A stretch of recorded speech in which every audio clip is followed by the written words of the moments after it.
Nelson Mandela became South Africa's first democratically elected president in 1994. It was the official end of white minority rule, otherwise known as apartheid.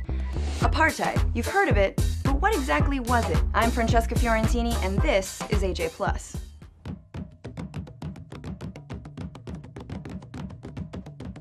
Apartheid is an Afrikaans word that means separateness. It was a system of racial segregation that governed South Africa for nearly 50 years.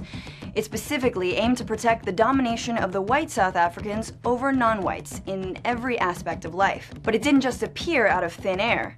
During the colonial grab for the country between the Dutch-descended Afrikaners and the British, the rights of native black South Africans were sidelined. So when apartheid was officially made law in 1948 by the Afrikaner-led National Party, it was a continuation of injustices already happening. Afrikaners believed that South Africa was their God-given homeland, and that the white race was superior. The black majority was therefore seen as a threat. There were 148 apartheid laws. Blacks had to carry ID permits at all times and had to obey strict curfews. Public facilities were separated for white and non-white use, and marriages between whites and other races were banned. People were classified into 4 racial categories: white, black, Indian, and colored. People of mixed race. And they were all separated into different residential areas. Blacks were divided into 10 so-called homelands based on tribal groups. Homelands were rural, overcrowded, and lacked jobs, forcing blacks to seek work as migrant laborers. Wages were low, and it was illegal for workers to strike. See, apartheid was also economically motivated. A cheap workforce was needed particularly to work in the country's gold mines. Powerful mining magnates had a huge stake in apartheid policies since their profits depended on keeping black wages low. Outside their designated homelands, non-whites had no political rights. Since they were not technically citizens, they couldn't vote. Education? Also divided. The state set up a separate education system for blacks that received a fraction of the funding that white schools did. Mandatory education ended at age 13 and was structured to funnel blacks into menial migrant labor. Exploitation? By design. Needless to say, there was resistance to these insane laws. Protests were often led by black students and youth and were met with severe repression. Out of these struggles came leaders like Nelson Mandela, Oliver Tambo, and Walter Sisulu, who would help bring an eventual end to apartheid. So now that you know what apartheid was, could you imagine living under it?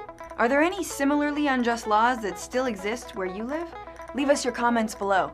Peace and reconciliation.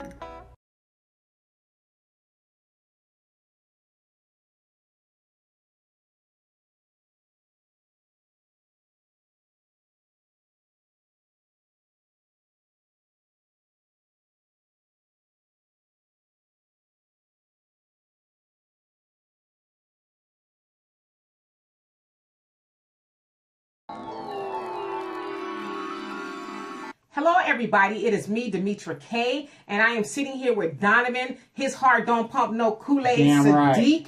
And this is the second edition of Don't Believe the Hype, where we ask you to go beneath the surface of everything that you've heard to see if it's true yourself. Donovan gave a great analogy last segment where he says, think of the Wizard of Oz. Now, the Wizard of Oz, he is the man behind the curtain. And, you know, by the looks of it and the sounds of it, we think he's this big, powerful man. He's just, you know, giant. But then when you pull back the curtain, it's like, oh, you little poor soul. Yes. You wouldn't harm a fly. Mm-hmm. And so that's what we're asking you to do, is pull back the curtain, for a lack of better words. And so anyway, we're going to get right into it. We are going to talk about Julius Malema and the EFF, Economic Freedom Fighters.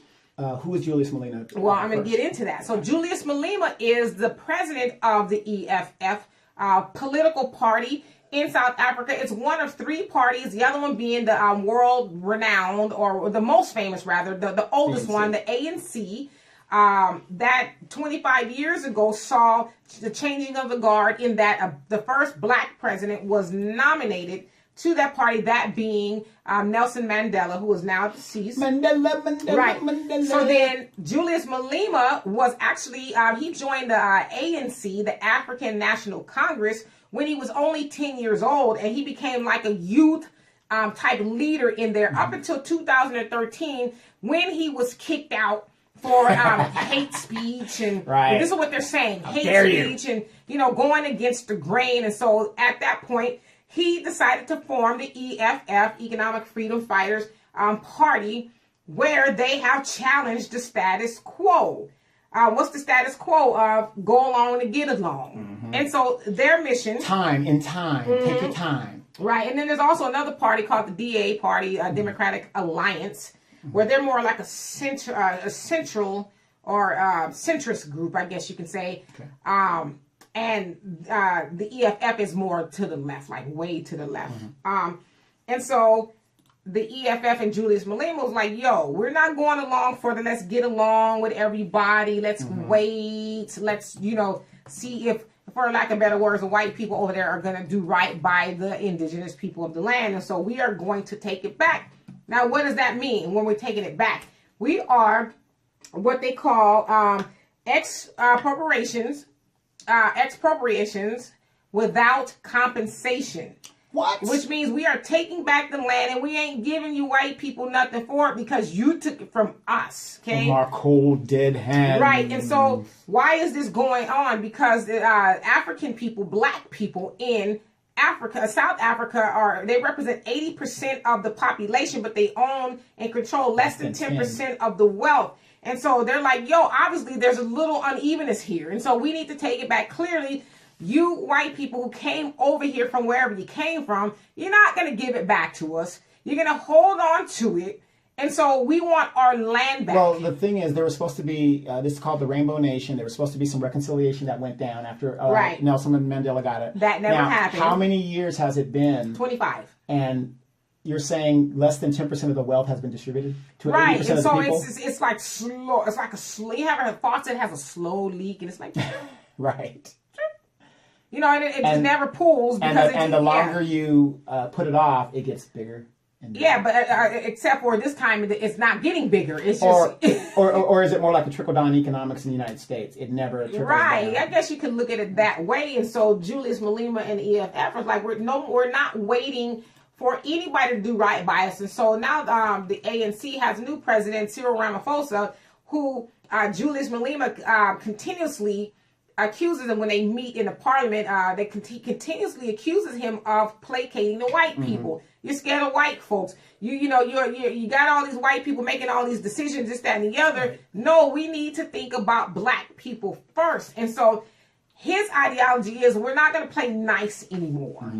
He's had enough. We've had enough, and we are tired of waiting. And so they have an election that's coming up in May of this year. Okay. Their national, I guess what you call election between the ANC, because there's three parties, the ANC, the DA, and the EFF. The ANC holds about 295 seats. It's 400 altogether. So the ANC holds 295. The DA holds about 80 seats, and then the EFF holds 25. And so some people are saying, well, yeah, that's kind of a long shot. Will they win? Don't never be surprised. know. However, there's a lot of people involved with the EFF party. Yeah. A lot of people are just sick of it.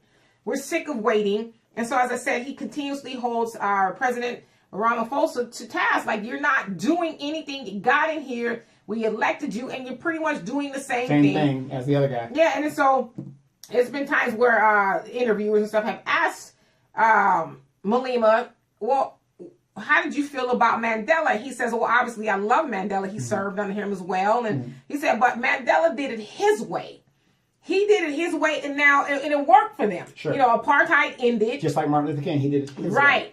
And so now we need to do it our way. You guys in the same thing with, like I said, the civil rights movement. That's kind of where I was going with this. With the civil rights movement, those people being Martin Luther King and those people with him, they, brought about, voters' rights and civil rights, all of that other stuff, right? But just like them and just like us, we've been stagnant ever since we got over that initial hump. You give us put a few people in some positions and problem solved. Right. And so he's like, we're not falling for that anymore. We are now taking it back. And there are, and he's also, because I listened to a clip today where he was telling Ramaphosa, yo, you got all these people in your cabinet. The minister of this, the minister of that. And he says it's all bullcock. And I'm paraphrasing, obviously. If you just got people with titles who aren't doing anything, it's a waste of resources and money. You're not about this life. You're just trying to give everybody a role, but nobody, it's just like smoke and mirrors is what it is. Now, I'm going to play devil's advocate real quick. A lot of people will say, especially the white people, the South Africaners and stuff like that will say, you know, you got Malema saying all this stuff, but yet he's a very wealthy landowner himself. Well, I mean, aren't most presidents very wealthy? Yeah, but they're saying, you know, you're talking about taking land from somebody else. Why don't you lead by example? Why? But why I got to give up my land? I'm black.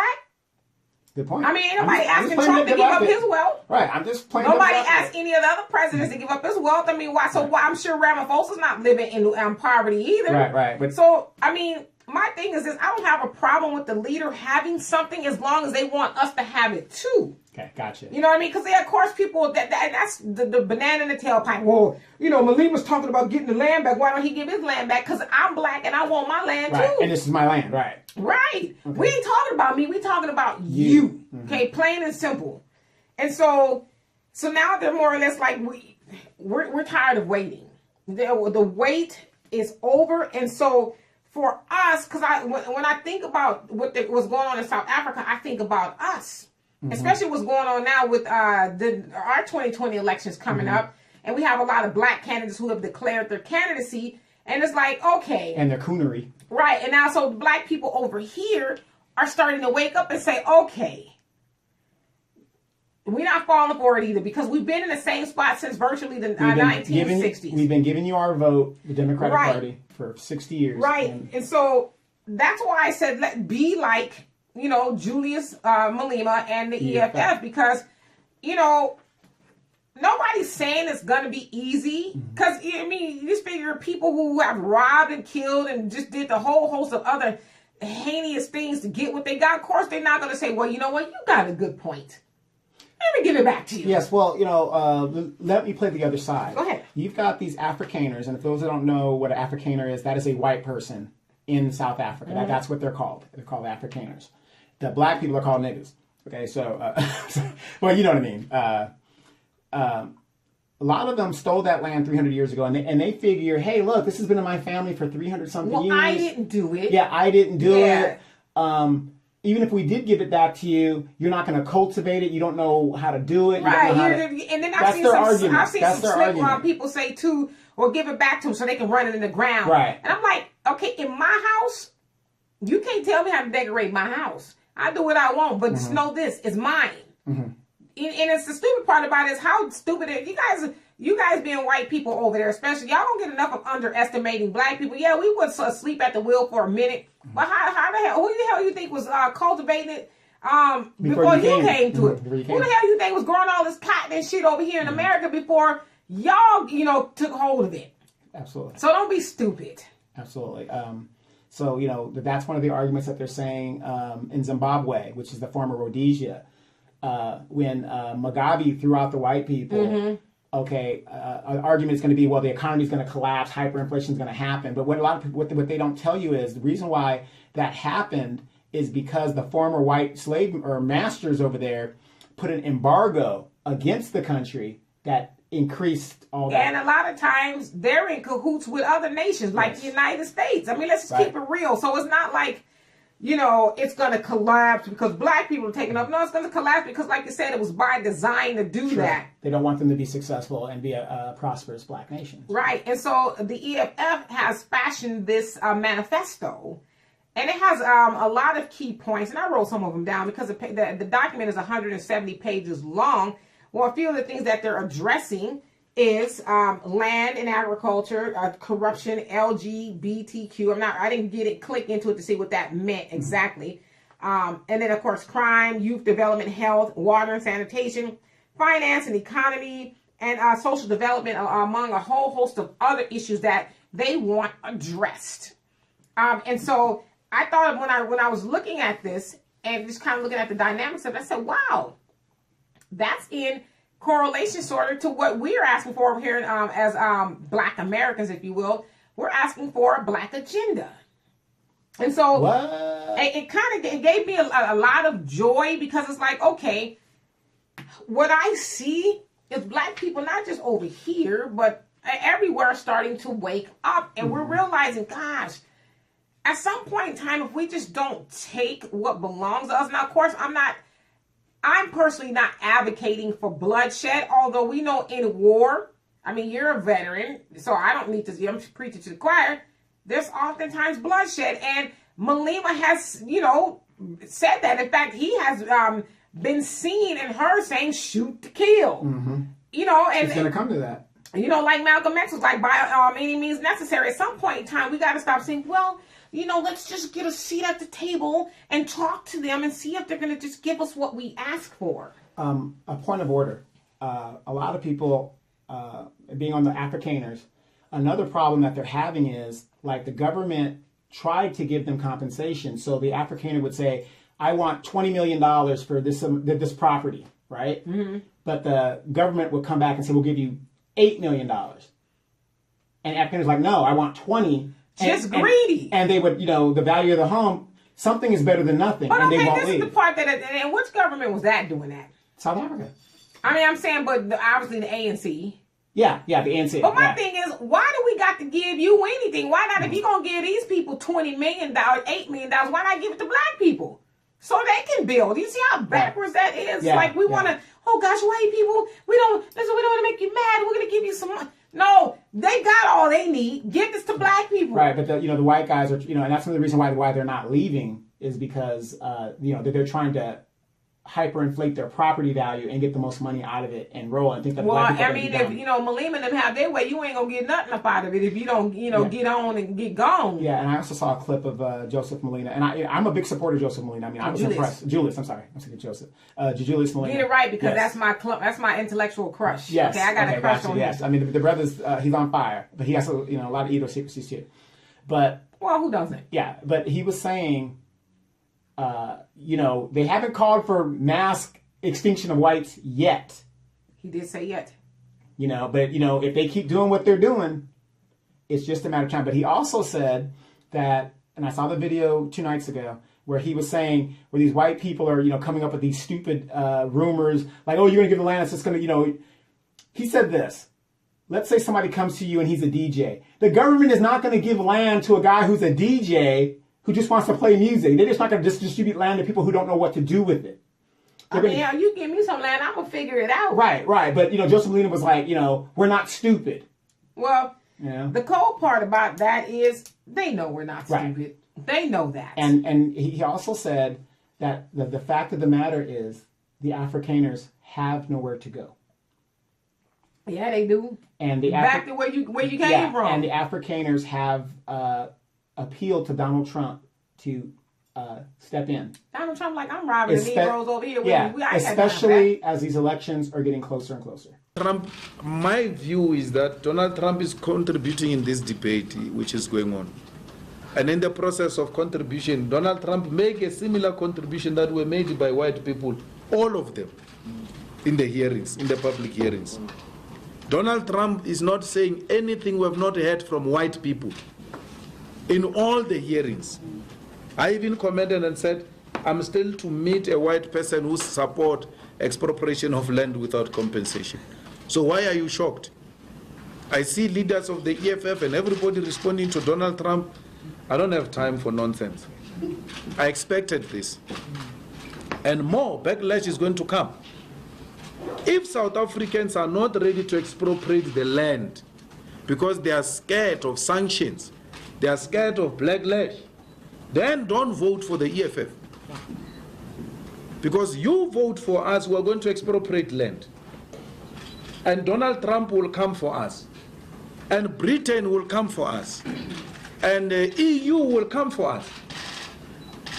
I said, and I said this throughout my life in the movement, that for everything good comes the pain before. If you're not prepared, South Africa, to take the pain, then forget about the land. Donald Trump has not said anything extreme. Things are still going to come. I hope the Zuma group in the ANC, which is supporting this thing, they know the consequences. We know the consequences. We know that the first response will be killing. They will kill us. for that. There's a group of white right-wingers who are being trained by Jews in Pretoria to be snipers. Snipers. They are not training guns. In the EFF, we are training toy guns. They're dealing with real stuff. They are training in a farm in Pretoria. We know it. To be snipers. So we know that death is the first price we are prepared to pay. The second price we are prepared to pay for this land is poverty. They will close taps. But if there is a conviction,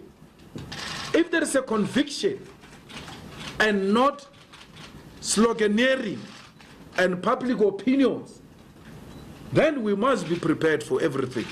It's a war. We must be prepared for Donald Trump and all of them. We're not scared of them.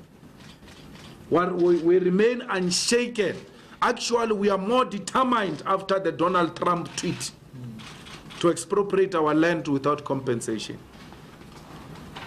There is no white genocide here. It's an absolute rubbish to say there is white genocide. There is black genocide in the USA. They are killing black people in the USA. There is black genocide here in South Africa. Black people are being killed all the time. A farmer has been sentenced to life now recently for having killed a farm worker. Imagine if it was a black person sent life for having killed a white person. It will be news all over.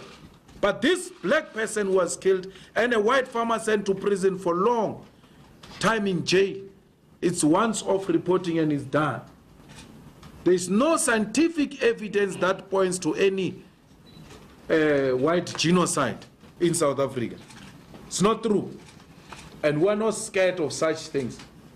We're not going to be distracted by anyone. Only death will stop us.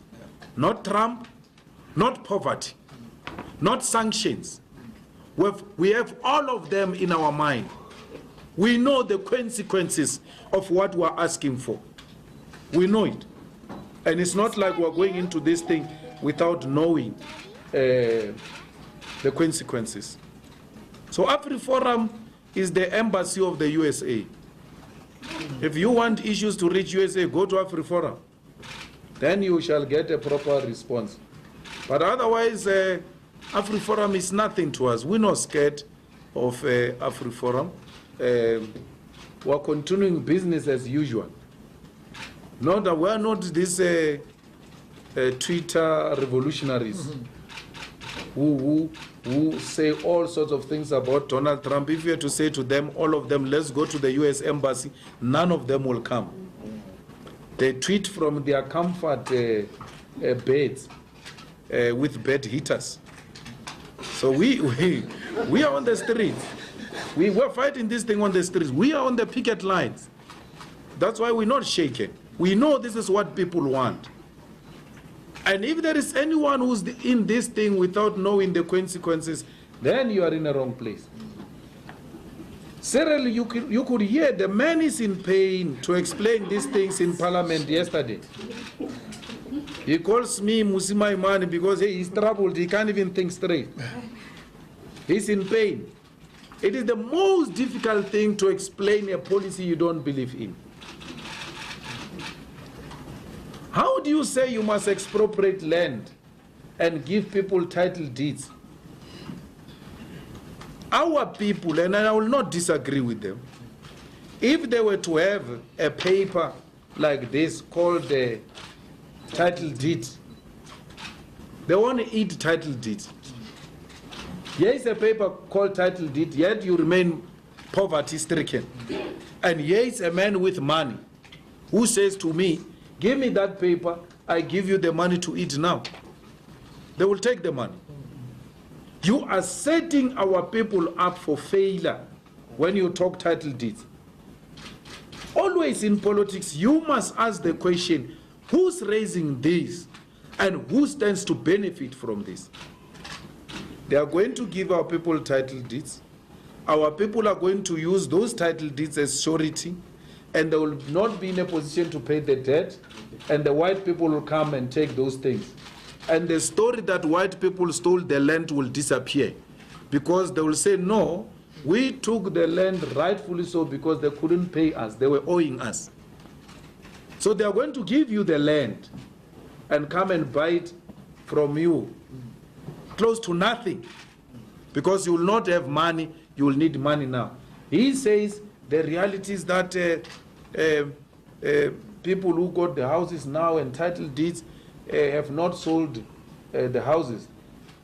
He must go to the RDP houses and go and look for the owners of the RDP houses. Yeah. They are not there. RDP houses are being rented out. The owners of the RDP houses went to squat somewhere. Why? They want to make money. They want to make money. Well, I mean, that all remains to be seen. But at the same time, I mean, it's just like, again, I'll just keep repeating that. I mean, you're not going to get anywhere by begging the people who put you in that situation in the first place to change their mind. Right. And then why would a sovereign nation, why would we step into a sovereign nation situation and try to well, because we do that a lot. Yeah, we do it a lot. I mean, I'm just saying. But you know, right. we do it on the small country. On a scale as large as that. Right. Yeah, I mean. And white, we're not going to do it. You know, so of course, like every great black leader, you know, there's been, you know, some... Why isn't Kamala Harris and Cory Booker not talking about this coming up? What? Why isn't some of the black leaders here in the United States not talking about these issues? Are you serious? Yes, they don't want to talk about it over here. What the hell? They gonna go way across the water and talk about other black people issues? But you would think Kamala Harris would jump on that and say, "Look, I'm looking at this." Why would she? She's too busy trying to crucify Justin Fairfax over here over some, you know, alleged head rape allegations. And it's just like, this is just silly.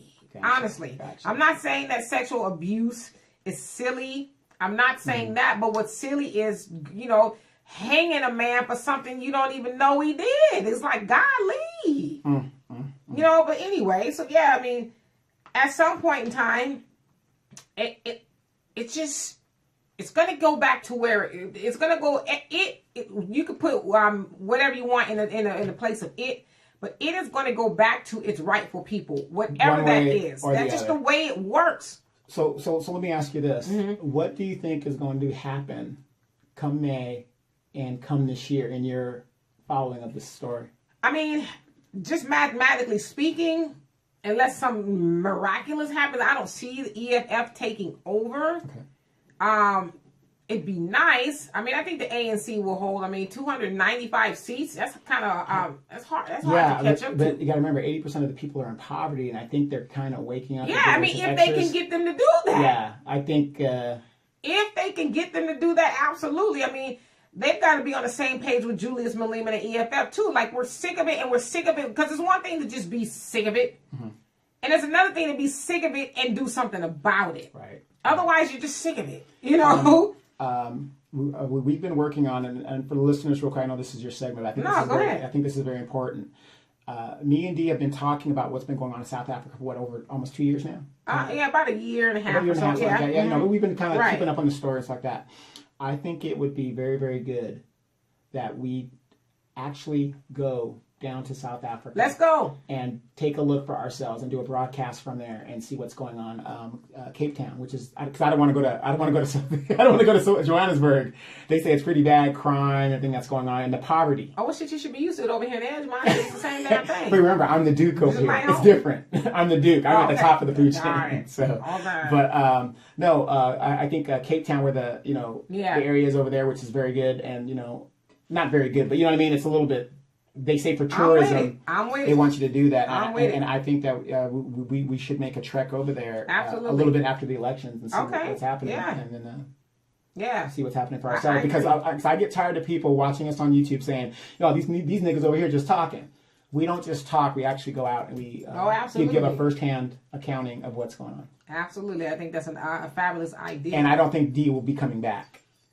I think if you get over there, you won't come back. America, who? They'll be like, the new Winnie! Boomaye! Boomaye!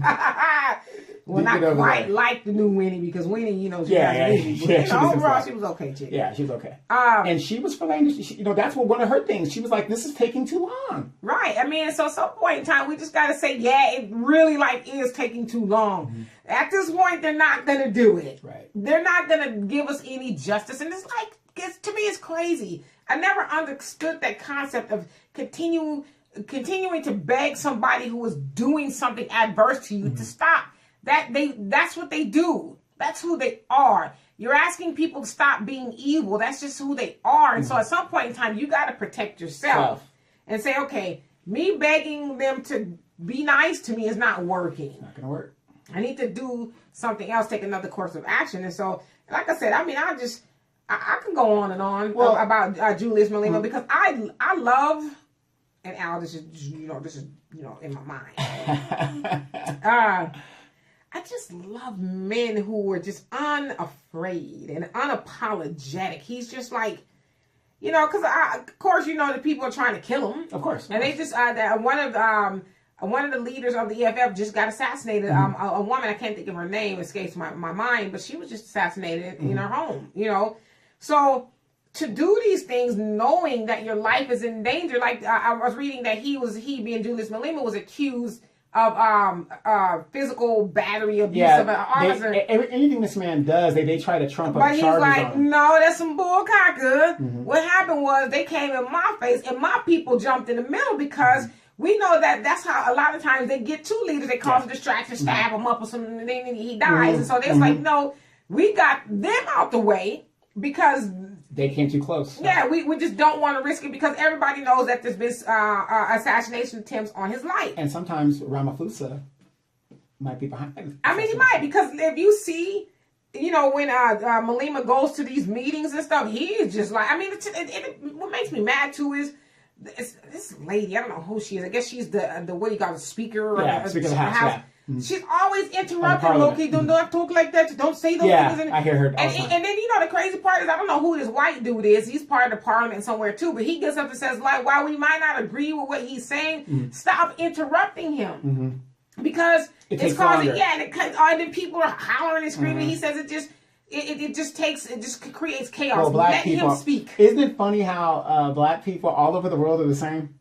We get emotional, we get loud. Yeah, you know, it's like, why are you trying to shut this man up? Let him say his statement and then sit his ass down. It's not like, and the lady's black. It's like he's trying to help you ultimately because you're disposable. No, she's part of the establishment. That's the problem. We have the same problem. And I'm glad you said that too, because he was saying that in the speech that I heard him do this morning. He was saying, y'all had your chance.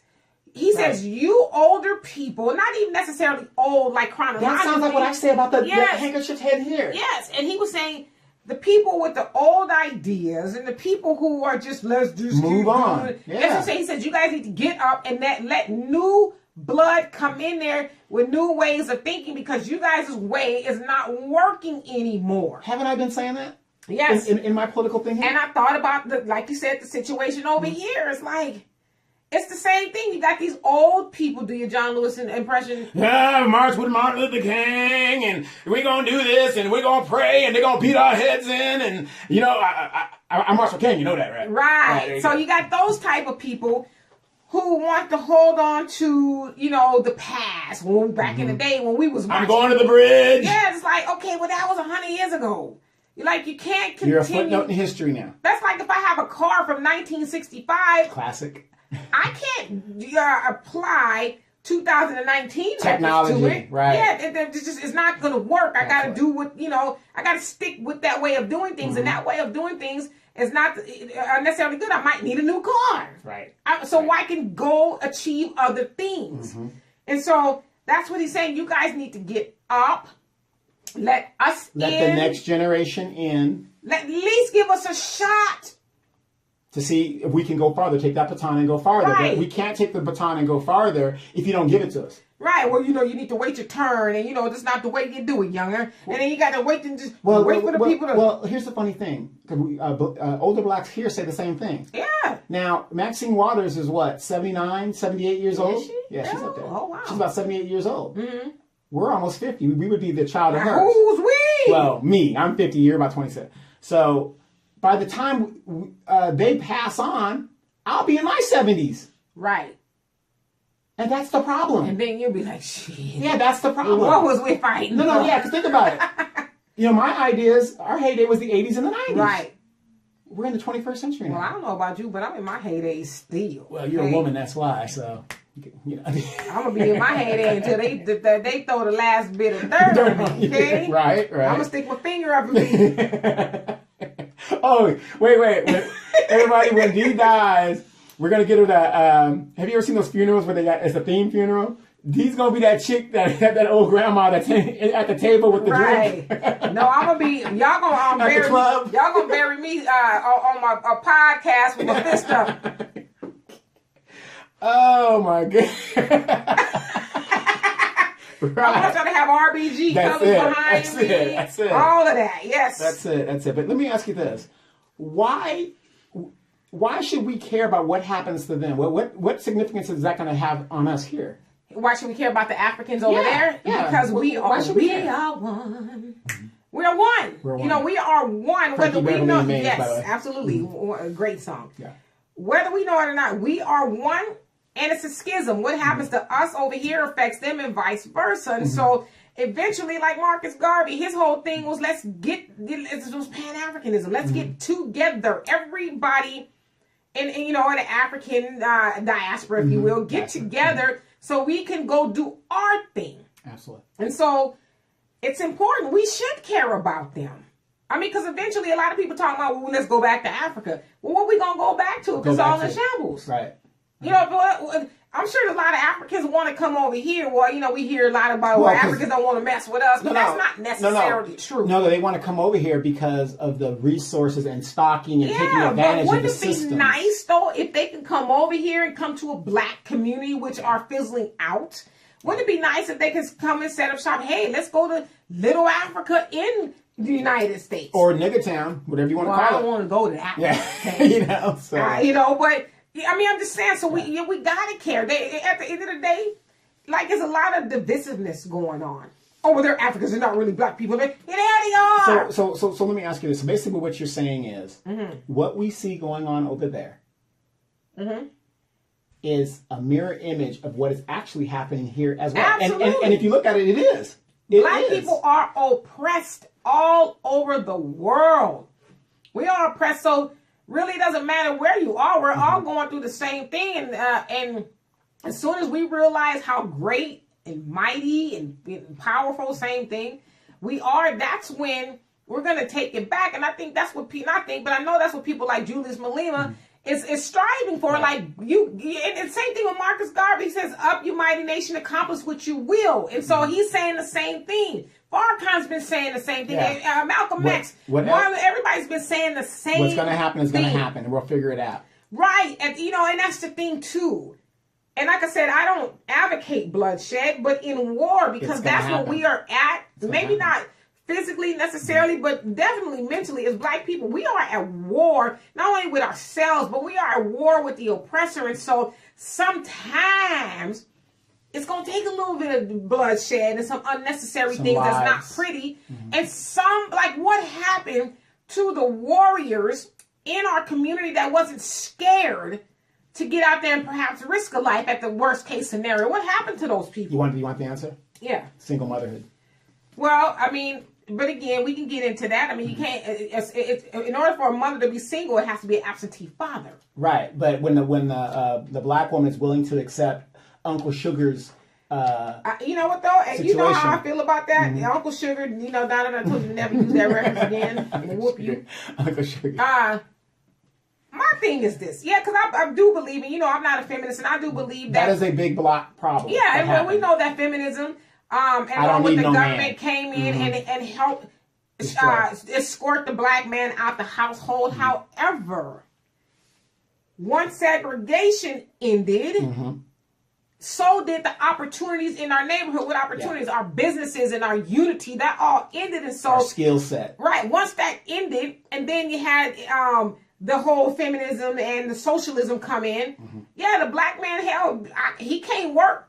For the white man ain't gonna hire him as much as he would have when he was hired or had his own business with the black community. And so, yeah, Uncle Sugar comes in and offers the woman some food, some, housing and all that. But guess what, girl? Your man can't be here. Well, shit, nigga, you got to go. So yeah, so it's a combination of things. Sure. So it's not just, the women, but the other part of that too is the point that I was getting at. If the man was a true provider like he used to be, and I'm not saying it's all his fault, but if he was a provider like he used to be, ain't no check the government can give you in the world is going to have you, unless you're just a dead woman, which there are a lot of out there. But a rational thinking woman is not going to put her man out the house for no. What is welfare giving people nowadays? $400? Not in California. You ain't going to make it. If, baby is bringing home a good check and, taking care of the household, I don't need your money, Uncle Sugar. Yeah, well, there was one thing that you left out of that equation. What's that? The Vietnam War. That disproportionately sent a lot of black men into a situation where they came back and they're a different person. And I'm going to say this, because when I talked to my mother, she said that when my father came back, not that he was like horrifically a bad person, but she said it was not the same person. Right.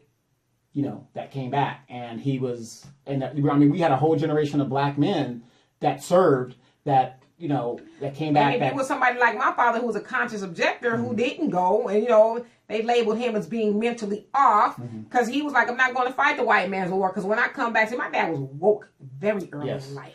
Big up to my father. That's right, my father-in-law. But he was more or less like, I'm not going over to fight them people. They ain't did nothing to me. Because when I come back here, you still gonna spit on me and be racist. I'm still gonna suffer the ills that a black man suffers when I come back helping you, as we all know now, getting your ass whooped in Vietnam. And so they were labeled too. Right. What jobs are they gonna go get? It's in their file if they want to go get a good government job. It's a conscious objector. Oh, he has some psychological issues because he didn't want to go fight the war for his country. And as a man, if you can't, you come back here and you're affected by that. You're no longer a provider. You're not the same person. Like my father-in-law, they marginalize him on some BS. I can't be a man and look at your sister and say, hey, honey, I got the I'm supposed to bring home the whole loaf, not a piece of it. And so then you have the dilapidation of the black community where there's no jobs anymore. We don't have any businesses. And so then that man that you just described, who, let's say, went to the Vietnam War, he's messed up, or he didn't go because he was a conscious objector, he now tries to go get a job with the white man. The white man is like, nah, because you didn't go fight for the country, but we still don't like you, nigga. Or I'll hire you. Oh, my nephew Steve needs a job, so I'm going to have to let you go. And that's how it was, and that's how it was, and that's how it is. And listen, so it's a combination of a lot of things, right? It just is, and so that's why I take I don't want to say offense because it's too strong of a word. Objection. To when people want to say the ills in the black community is solely on the black woman. No, it's not solely on the black woman, because like I said, you can't have a single mom without an absentee dad. It just doesn't work that way. At some point in time, because when I'm on Facebook, I see people being divisive. Black woman, this black man, and I just simply stop being divisive. We are all we got. We need each other, right? We need each other at the end of the day. So stop all this, that, and the other, because I don't care what nobody's saying. Them people that you caping and cooning for don't love you like that. Right. And it's very sad when you're in this country and these so-called black leaders don't have an agenda for us. At least over there. Well, they haven't needed to have an agenda for us, because we've just been going for the low-hanging fruit. Like you said, to your earlier point, the black woman is in a home getting all this socialism. She has food. She has a roof over her head. The only thing she ain't got is a man. And like I said before, when I was watching this documentary, one of the commentators in the documentary was saying, well, the woman she has the best of both worlds. She has two men, actually. One of the men being the government, Uncle Sugar, who is the provider, and then you have the man she's physical with that keeps putting babies in her. But he is, for whatever reason, the reason that we listed, he's not able to care for these babies, and so she's got the best of both worlds. I got a man that come over and screw me real good every once in a while, and then he could drop a baby in me, and guess who's gonna pay for it? Uncle Sugar. Uncle Sugar, right? So there's a whole host of things going on, and those are just the things that we need to fix, plain and simple. Right. upcoming Thursday, they will be voting on Thursday or Friday. They're going to be voting on the shutdown. What do you think is going to happen with that? That's, I'm glad you brought that up. Regarding the shutdown, it's hard to say. I mean, maybe Trump has learned his lesson in that you can't be a whining, spoiled brat. Yeah, right now they say have a tentative deal, but it's depends on Tentative, Trump. but we know what we hope. The Democrats are saying we're not budging. Yeah, you ain't getting your money, boo. Here's the thing: if it does shut down, and you know what? And it's not even this is really like a solid if, because it could shut down. But go ahead, finish your point. Yeah, if it shuts down, I mean, and I'm not really joking, but I'm joking. Mm-hmm. Okay, the airlines. The airlines are saying that there's going to be a problem because people. Because that's what ended affected. in the first place. People got affected. They said we're not doing this anymore. We are a long way from the first. Well, you figure on the 15th, people have gotten paid. Yeah. So they're going to get that. But from that point, it might be a do or die. But this is my thing, too, okay? Because now we know that Trump, we've already known, but we've no.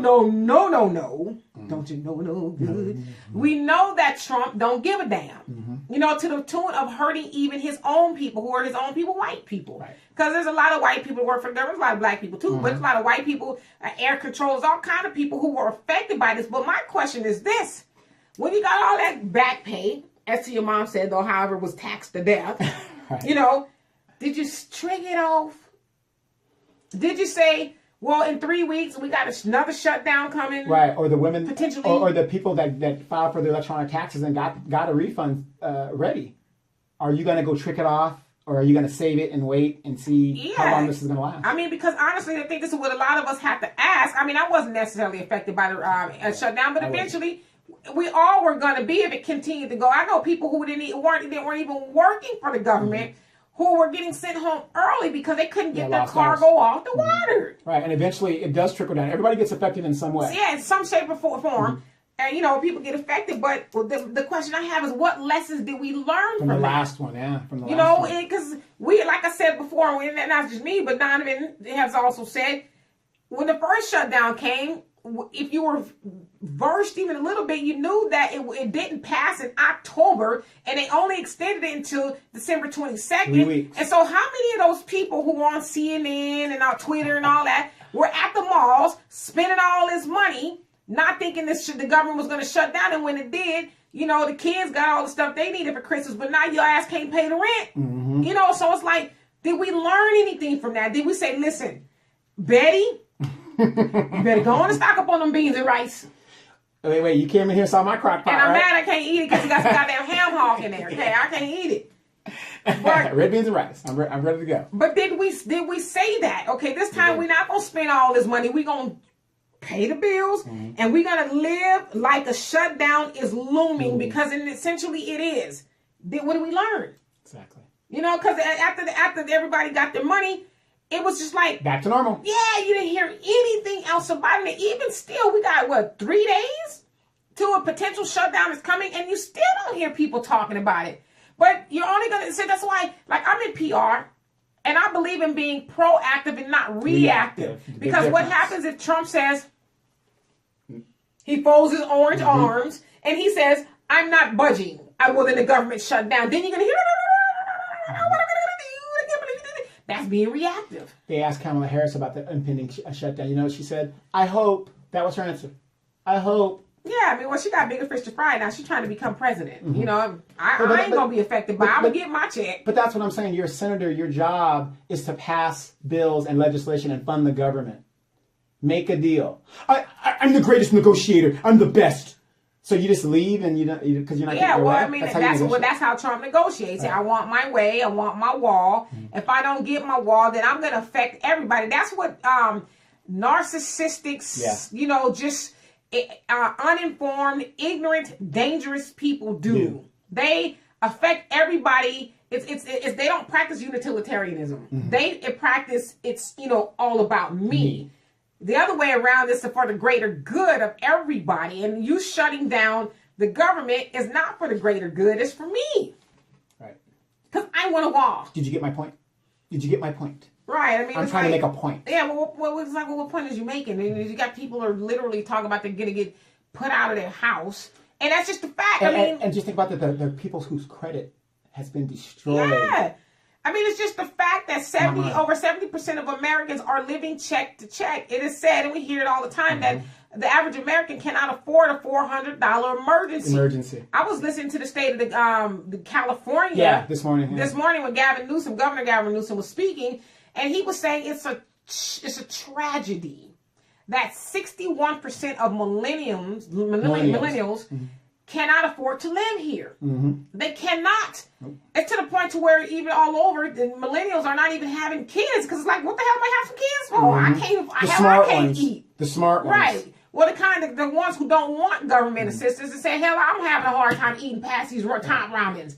And so we are living in an era where people are just struggling. So the fact that I hate to hear people say, well, you need to have 6 months of income saved up. That's easy to say. It's easy to say, especially when you don't have a bunch of kids or you're not living. I mean, hell, we know we're living in California.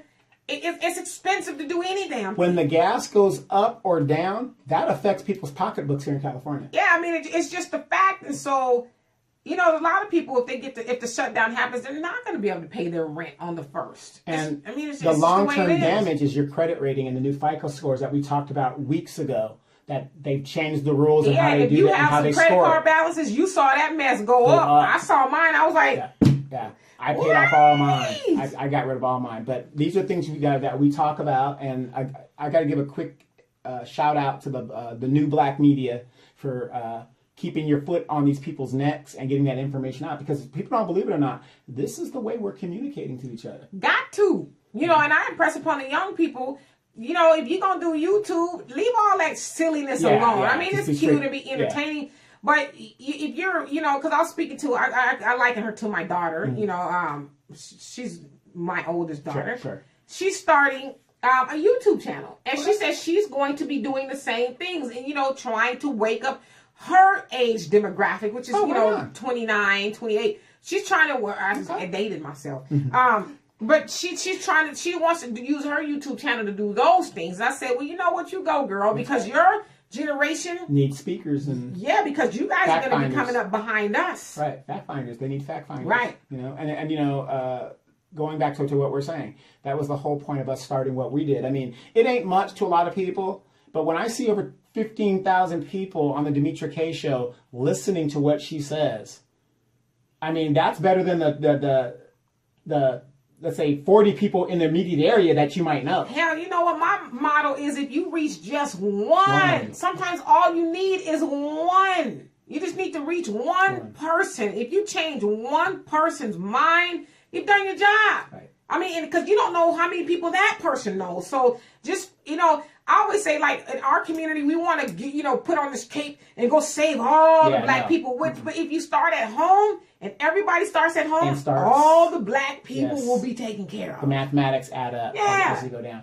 But, it's kind of funny because somebody did say that, like right now they're talking about the Grammys and stuff like that. We don't really talk about that stuff really because we're not like a gossip channel. We got to get away from that. But that's what the millennials do. We're, well, I'm a little older. Your I'm generation, a lot younger. Yeah, your generation do that. But we did talk about Childish Gambino when he put that video out. When he first put that out. I mean, we do talk about things that are information sensitive that you might need to know or hear about. And then here it is, almost 8 months later? Or so that he won the Grammy, which is nice. It doesn't mean if you're into that kind of stuff. But that video, it was so shocking that you talked about it and was like, look at this video. Yeah, and to the point, too, another part I talked about, too, is as black people, we need to get out of the habit of demonizing each other. Oh, he with a white woman. Right. This man didn't have to make no video highlighting the ills that go on in the black community. But he did, and the only thing we can focus on is he's with a white woman. Right. I don't see nobody saying anything about Kamala Harris being with a white man. Yeah, I mean... Nobody cares. He could have made a video about dog dookie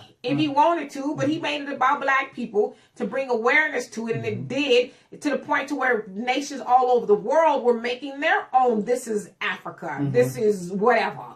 Right. And so, I mean... Like I said, I love Childish Gambino. I mean, I don't really care who he's with. I mean, it's like Kamala Harris. I don't think it's a big issue. You love who you love. You're with the white man, but that's going to affect my vote. Yeah, I mean, I can only speak to who I'm with. I can't be all up in your bedroom. Exactly. And I don't want to. But because I just noticed Kamala Harris doesn't go anywhere with her husband all of a sudden. Before she... Well, she did address that too on a Breakfast Club interview she was on last. She says, well, I love who I love. Yes. And I'm not going to, explain that. And you know what, honestly, I'm going to go ahead and defend her on that point. I don't think she should have to defend or explain who she's with. Sure. You know what I mean? Because I'm like, what are you going to do? Change these people's minds who are dating interracial? You can't. It's not your job to do that. Because I always ask, and I know we got a minute to go, I always ask these people who are mad, calling people bed wenches and sleeping white and all this stuff. What is you doing with your black ass man or woman? Yeah, you don't want to know what I do behind the scenes. I ain't talking like that. I'm saying in general, what is you and your black ass mate doing to save the black community besides talking about people who are doing stuff? Thank you. Like, talk about what you're doing. Stop focusing on what people are doing in between their sheets. Exactly. Hey, you guys, Valentine's Day is 2 days away. You guys, please check out Facebook page, Shantae, Stella, and Style Divas. You go to my page. I have a link there. You can kind of link it up. You guys do not show up to your side piece without some flowers or a gift or something like that. Now, the old lady that you've been with that got all your kids, don't worry about her. Get that side piece. Side piece day? One day they were a side piece. It's February 15th. Yeah, you get your gift on February 15th. Right. You the side piece. You the side piece. Hey, you guys, don't forget to check out Demetra K on Sundays, 3 p.m. Pacific Standard Time. She's on Facebook Live. We got the comments, and she will answer all the comments. I surely will. We'll see you guys again next week. Don't forget, don't believe the hype. See you guys. Peace. Julius Malema was the leader of the ANC's youth wing until last year, when he was expelled for sowing divisions in the party. After that, he formed the Economic Freedom Fighters, a radical left-wing political party of which he is the self-styled commander-in-chief. Next year, he'll fight the general election in April and corruption charges in September. I spoke to him from Johannesburg earlier this evening and began by asking what Nelson Mandela meant to him.